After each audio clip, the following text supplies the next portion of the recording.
This video is sponsored by Skillshare. I am sorry, Mr. Holden, but we wouldn't know where to display these images. Oh, but these are street photographs, so maybe these could go up over here. You think this is street photography? Isn't this street photography? Oh dear, you are a lost cause. Have you ever felt like you're spending too much time consuming other photographers' work? I noticed the other day when editing some of my own images, I took a short break and browsed Instagram. After seeing some more graphical, well-liked photography, I looked back at my images and thought, mine are nowhere near as good as that.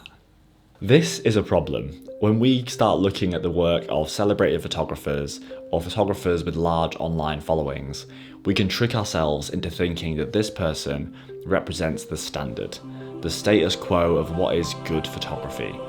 And this can have terrible side effects because we start to think that is what we should aim for. That is what quality is. If we mentally place the work of someone else on a pedestal, we can subconsciously start to imitate or just copy their work instead of trying to create something that feels uniquely our own. The worst case scenario here is that you end up becoming a cheap knockoff of someone else, the Harold Boom to their Howard Moon. And no one wants to be Harold Boom. Harold Boom at your service, sir, coming at you like a beam, like a ray. You know, maybe we can hang one of these up on the fridge in the break room. We can all look at it every day. Okay, I get it, you don't need to make fun, but is there any actual notes that you can give me to help me improve? Well, I can see you're inspired by Martin Parr. Next time, try not to copy him so obviously.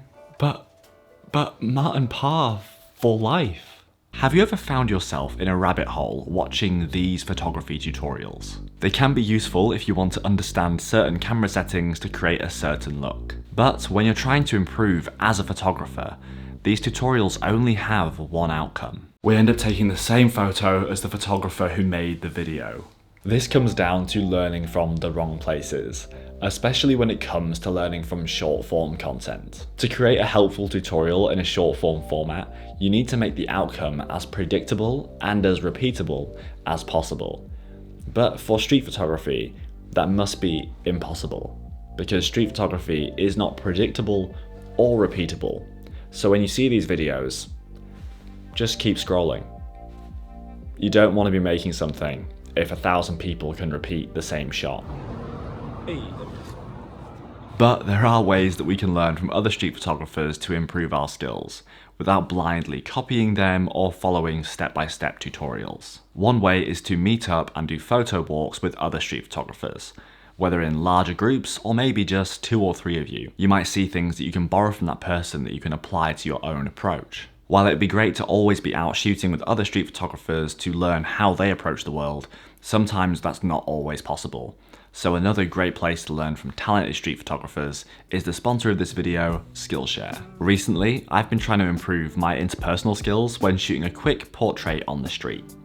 I've been learning a lot from this class with Cassie Zhang on shooting portraits with environmental light, which has been really helpful with my candid photography as well. Whether you're learning the basics of exposure with your first camera, acquiring new street photography skills, or learning something completely new, like trying to organize your life and projects using Notion, Skillshare has the exact classes you need to develop all of your skills in one place. Going into this year, my photography goals have changed.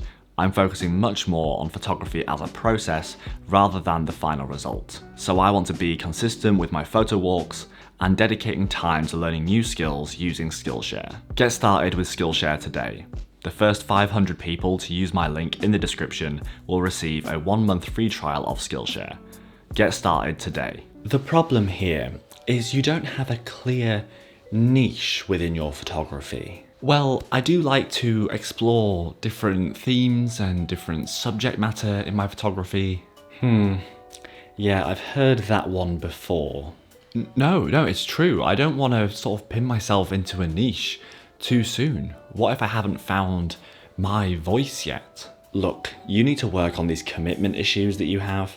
Just photograph dogs for the rest of your life and be done with it, okay? Some of the most helpful yet harmful advice we get as beginner photographers is to find your niche. It's a trap!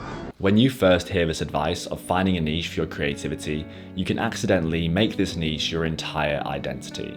Back in 2019, when I first started freelancing, my first few jobs were for personal trainers, and it kind of snowballed and got my freelance career off the ground. I was on a roll with the PTs in West Yorkshire, and I'll tell you this, always on time as clients, and really helpful with my nutrition, so it had bonuses, that job. At the same time as working with my fitness clients, I was making music videos, shooting corporate interviews, shooting some weddings, and also practicing street photography and making YouTube videos in my spare time.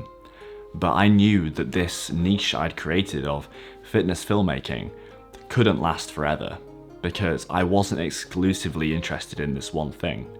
And given that my job was also something that I loved to do, even in my spare time as a hobby, I knew I couldn't do this forever. I've had a similar issue with both my photography and my YouTube in the last year or so.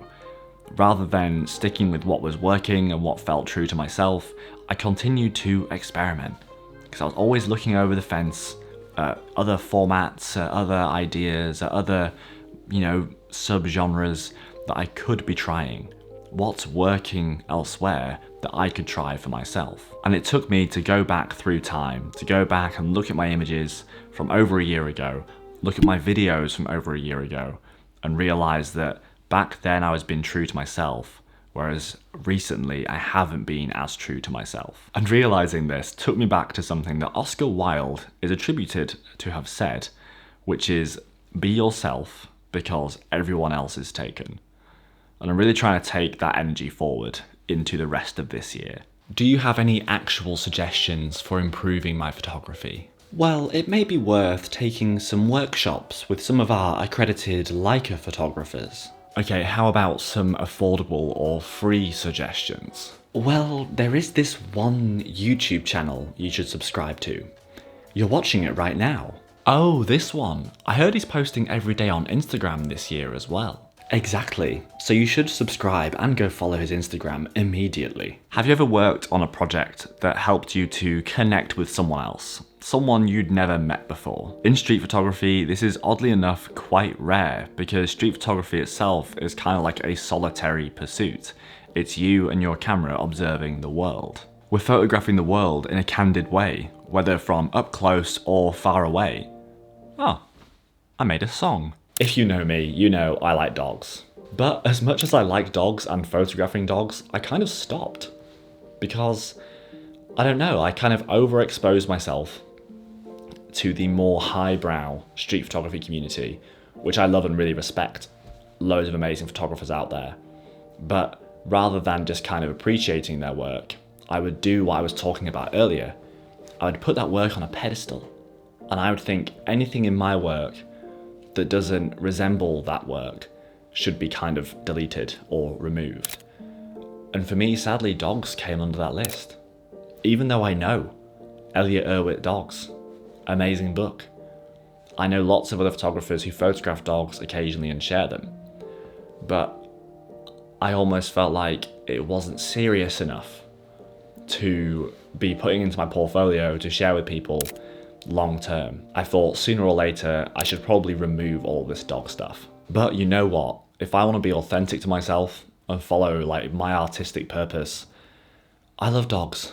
So I'm going to keep photographing dogs. So what are you doing now that you've crushed my dreams for the day? Please bother someone else with your questions. Just go watch this video next instead. Well, you know what? Maybe I will. Actually, I definitely will.